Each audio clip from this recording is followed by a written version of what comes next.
Chapter 12 का ही है वृत्तों से संबंधित क्षेत्रफल, जो उदाहरण 5 है।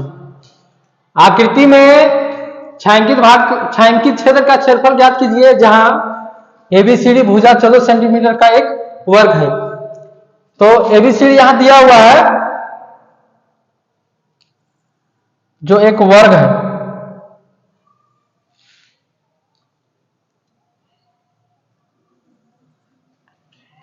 ये जो है 14 सेंटीमीटर का है।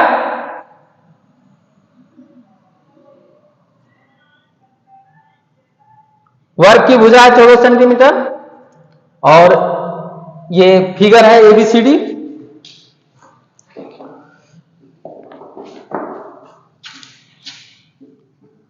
एबीसीडी दिया हुआ है। तो छायांकित भाग का इसमें भी क्षेत्रफल निकालना है, ये वाला पोर्शन का। यहां भी जो है उसका भी निकालना है। यहां भी कुछ खाली है, इधर भी कुछ है। ये जितना भी है शेडेड पोर्शन, उसका सभी का निकालना है। तो इसको निकालने के लिए सबसे पहले वर्ग का क्षेत्रफल निकालना होगा। ये वर्ग का क्षेत्रफल निकालने के बाद अगर चारों वृत्तों का क्षेत्रफल हम सब्ट्रैक्ट कर देंगे, घटा देंगे, तो ये पूरे छायांकित भाग जितना है उसका सारा क्षेत्रफल निकल जाएगा। तो एग्जाम्पल का क्वेश्चन है, ये बनाया हुआ भी है, खुद को भी समझ सकते हैं, इसमें बुक में भी दिया हुआ है। तो आइए सॉल्यूशन करते हैं इसको भी। वी हैव वर्ग की भुजा, वर्ग की भुजा बराबर है 14 सेंटीमीटर। इसलिए वर्ग का क्षेत्रफल होता है भुजा स्क्वायर। इसको एक एक करके बनाएंगे। भुजा स्क्वायर बराबर 14 सेंटीमीटर का होल स्क्वायर होगा, और 14 का स्क्वायर करेंगे तो 196 सेंटीमीटर आएगा। 196 सेंटीमीटर स्क्वायर। तो ये जो है वर्ग एबीसीडी का क्षेत्रफल निकला। लेकिन इस वृत्त का कुछ दिया हुआ नहीं है। इस वृत्त के बारे में आपको निकालना है कि अगर ये भी जो है वर्ग की भुजा है 14 सेंटीमीटर, तो वर्ग की भुजा 14 सेंटीमीटर है, तो इसका व्यास क्या होगा? तो यहां से यहां तक यदि लेंगे हम, तो ये पूरे वृत्त का दोनों का व्यास हो जाएगा 14 सेंटीमीटर, दोनों का व्यास। तो प्रत्येक वृत्त का व्यास क्या होगा? प्रत्येक वृत्त का तथा प्रत्येक वृत्त का व्यास, जिसको डी से हम सूचित करते हैं, डायमीटर, व्यास 14/2 सेंटीमीटर बराबर 7 सेंटीमीटर होगा। प्रत्येक वृत्त का व्यास यहां से यहां तक 7 और यहां से यहां तक 7, प्रत्येक वृत्त का व्यास हो जाएगा 7 सेंटीमीटर। इसलिए प्रत्येक वृत्त की त्रिज्या, भी होगा, प्रत्येक वृत्त की त्रिज्या, ये त्रिज्या भी प्रत्येक वृत्त का बराबर है, इसलिए आर ही लेते हैं। प्रत्येक वृत्त की त्रिज्या बराबर 7/2, मतलब फॉर्मूला होता है व्यास बटा 2, तो डायरेक्ट लिख दिए हैं सेंटीमीटर। बटा में ही रहने देते हैं, आगे जरूरत पड़ेगा और तो आसान होगा आगे। और तो फिर निकालते हैं अब वृत्त की क्षेत्रफल। तो वृत्त का क्षेत्रफल निकालने के लिए आगे बढ़ेंगे। तो प्रत्येक वृत्त की त्रिज्या निकल गया 7/2 सेंटीमीटर। अब इसमें वृत्त कितना है? 4 वृत्त है, तो चारों वृत्त का क्षेत्रफल निकालेंगे। चारों वृत्त का क्षेत्रफल बराबर 4 गुने वृत्त का क्षेत्रफल होता है पाई आर स्क्वायर। 4 वृत्त है तो एक वृत्त का क्षेत्रफल निकाल करके 4 से गुना भी कर सकते हैं, या तो फिर 4 से पहले गुना कर लेते हैं उसके बाद वृत्त का क्षेत्रफल। तो 4 गुने पाई का मान 22/7 गुने त्रिज्या कितना है 7/2, 7/2 सेंटीमीटर स्क्वायर होगा। इसी तरह आगे बढ़ेंगे इसको, 4 गुने 22/7 गुने, ये 2 बार लिखा हुआ है, मतलब 7/2 का स्क्वायर है जिसको 2 बार हम लिख सकते हैं। 7/2 गुने 7/2 सेंटीमीटर स्क्वायर होगा। अब कटिंग करना है, आगे बढ़ते हैं धीरे धीरे इसी तरफ।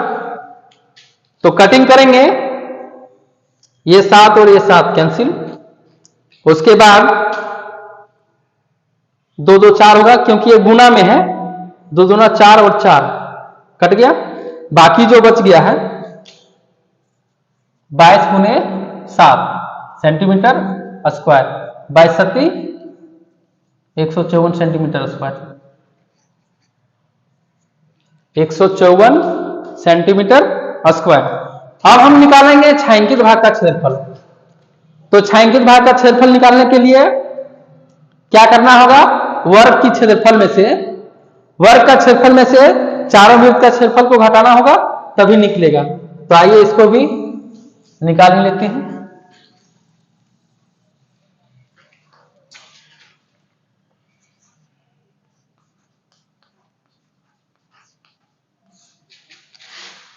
अब छायांकित भाग का क्षेत्रफल बराबर, छायांकित भाग का क्षेत्रफल बराबर क्या होगा, वर्ग एबीसीडी का क्षेत्रफल, वर्ग एबीसीडी भी लिख सकते हैं, क्या कि हम वर्ग ही लिखे थे एबीसीडी, या तो फिर वर्ग का क्षेत्रफल, वर्ग का क्षेत्रफल माइनस चारों वृत्तों का क्षेत्रफल, चारों वृत्त का क्षेत्रफल लेते, चारों वृत्त का क्षेत्रफल, यहां अलग है ये।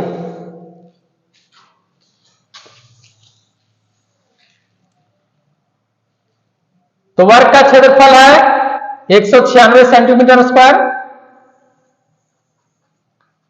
माइनस वृत्त का क्षेत्रफल आया है 154 सेंटीमीटर स्क्वायर। अब इसको घटाएंगे, 6 में 4, 2, 9 में 5, 4, 1 में 1, 0। तो ये निकल गया छायांकित भाग का क्षेत्रफल। तो इसमें किस प्रकार निकालें, सबसे पहले वर्ग का क्षेत्रफल निकालें, उसके बाद चारों वृत्त का क्षेत्रफल निकालें, उसके बाद हम दोनों को छायांकित भाग का क्षेत्रफल निकालने के लिए वर्ग का क्षेत्रफल में से चारों वृत्त का क्षेत्रफल को घटाएं, उसके बाद आया।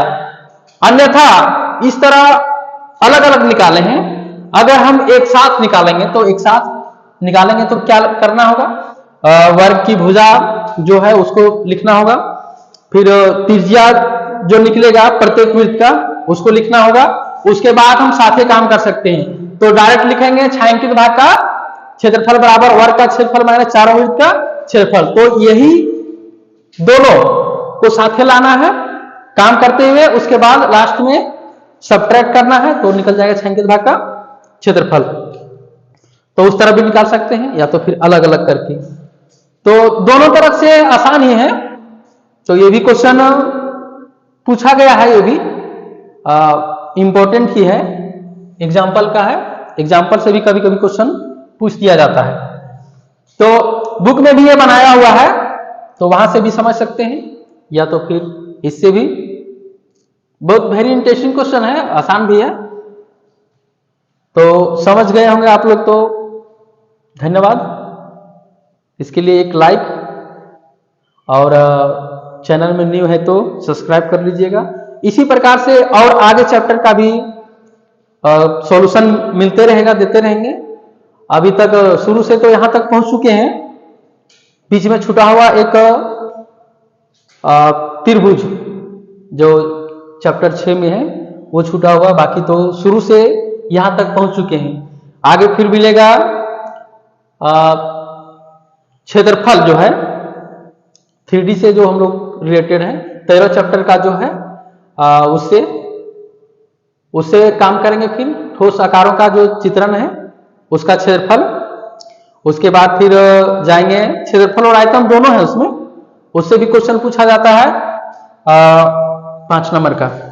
उसके बाद उसके आगे जो चैप्टर है 14 नंबर में, जिसको हम सांख्यिकी के नाम से हम लोग जानते हैं, तो सांख्यिकी से भी क्वेश्चन पूछा जाता है। उसके बाद वो भी क्वेश्चन बताएंगे सांख्यिकी। उसके बाद लास्ट है प्रायिकता, प्रायिकता के भी बारे में बताएंगे कि कैसे निकाला जाता है। प्रायिकता से जल्दी क्वेश्चन नहीं आता है, लेकिन इससे क्वेश्चन आता है एक 5 नंबर का, और फिर जो 13 चैप्टर का है क्षेत्रफल से और आयतन दोनों है उसमें, ठोस आकारों का क्षेत्रफल और आयतन, तो उससे भी 5 नंबर का आता है। लेकिन सबसे महत्वपूर्ण है लास्ट वाला जो चैप्टर है उससे। तो अगर इसी तरह वीडियो पर बने रहिएगा तो क्वेश्चन का सॉल्यूशन मिलते रहेगा और आसान भी है।